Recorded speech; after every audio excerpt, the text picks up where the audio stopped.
Nous voilà de retour sur le plateau du Global Anti-Corruption and Compliance Summit et je suis ravie d'accueillir pour cette nouvelle session Monsieur le député Sylvain Waserman. Vous êtes l'ancien vice-président de l'Assemblée nationale. Vous êtes également l'auteur et le rapporteur de la loi sur les lanceurs d'alerte qui a été votée en 2022. J'accueille également Viviane Jones. Merci Viviane, qui est managing director de la société France, de la société EQS Group. Vous proposez des solutions digitales dans le contexte de la conformité. Vous êtes spécialement connu pour votre plateforme de recueil et de traitement des alertes internes. Alors, commençons peut-être par vous, monsieur le député. Qu'est-ce que cette loi a changé pour l'entreprise ?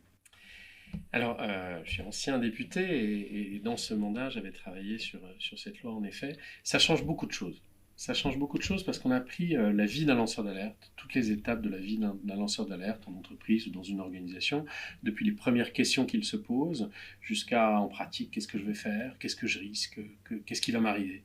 Donc on a essayé de suivre le cheminement avec beaucoup d'auditions, en travaillant avec les ONG, en travaillant aussi avec le MEDEF, avec l'ensemble des acteurs, pour essayer de voir quel est le juste chemin qu'on doit trouver pour une juste place des lanceurs d'alerte dans notre société en général et puis dans les entreprises en particulier.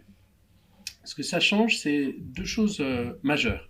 D'abord, beaucoup d'entreprises ont compris que ce qu'on appelle le canal interne, c'est-à-dire leur organisation interne pour traiter les alertes, maintenant est en concurrence directe avec l'externe. Il existe maintenant un canal externe, directement on peut saisir des autorités indépendantes. Donc l'entreprise a intérêt à créer un canal interne performant, efficace, qui inspire confiance. C'est son intérêt. Elle a intérêt à générer ses alertes en interne, plutôt que de les voir partir en externe.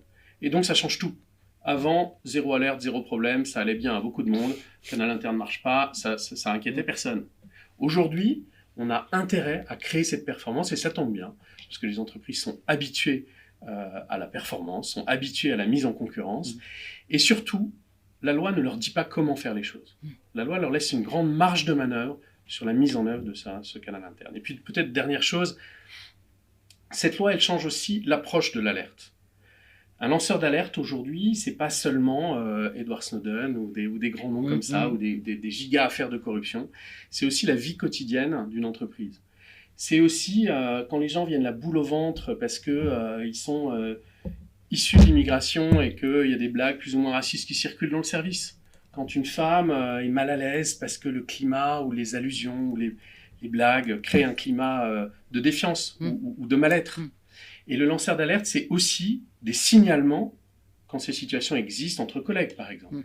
Et donc, les entreprises ont compris que le speak-up, la libération de la parole, ça devient un véritable outil RH.